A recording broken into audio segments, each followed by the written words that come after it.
Today's February 1st, 2021. My review today is called Come Play in 2020. Here's the storyline. A monster named Larry manifests itself through smartphones and mobile devices. Directed by Jacob Chase. Written by Jacob Chase. Here's the cast. Azhy Robertson as Oliver. Gillian Jacobs as Sarah. John Gallagher Jr. as Marty. Winslow Fegley as Byron. Jaden Marine as Mateo. Gavin MacIver Wright as Zach. Dalmar Abazid as Mr. Calicaro. Ebony Booth as Dr. Robin. Rachel Wilson as Jennifer. And the cast goes on. Alright, folks. I seen the advertisement, the trailer for this movie going to the theaters back in around October, around Halloween or so forth.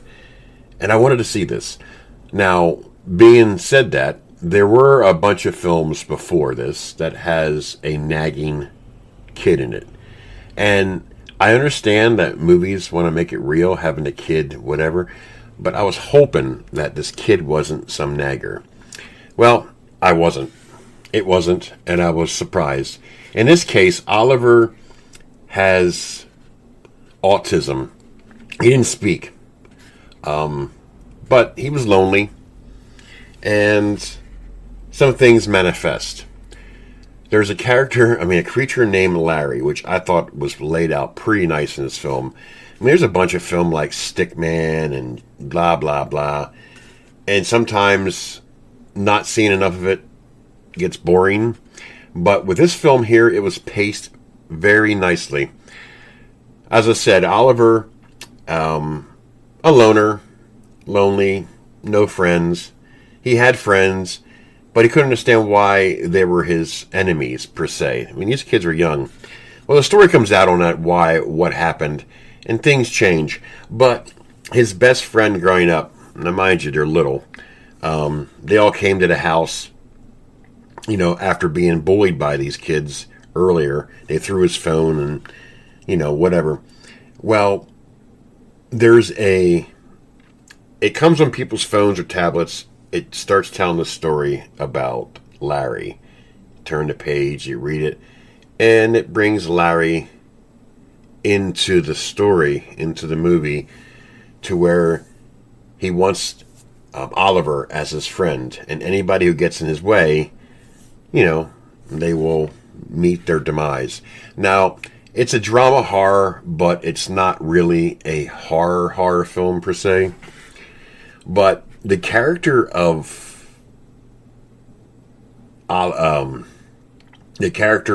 Larry, it's like this alien stick creature, if that makes any sense. It was pretty cool because you can hear him stomping, and you do see him at certain points. But I thought the storyline was amazing, shot very well. The kid, Oliver, did a great job in this film. The whole cast was great. So basically what it is the creature Larry won't go away unless he has a best friend.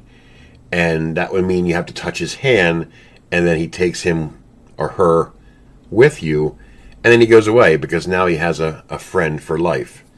There's a twist in the story. I don't want to give it away because I know a lot of people have seen it, but I'm not going to do that. But the very end of this film was sad, but storyline I thought was amazing. You have a mother and father. They're not quite getting along too well. It's Oliver's parents. But the story was amazing. I really liked this film a lot. So if you're into that PG-13 kid movies with some borderline horror, it's a drama, you'll definitely like it. You'll definitely check it out. Look for it. So if you haven't seen it, definitely check it out. Come Play in 2020. This is Gruesome Herzog. I give this film an 8 out of 10. I quite enjoyed it. It's a majorly big budget film. I wouldn't say real big budget, but it's put together really nice. This is Gruesome Herzog, and I'm out of here.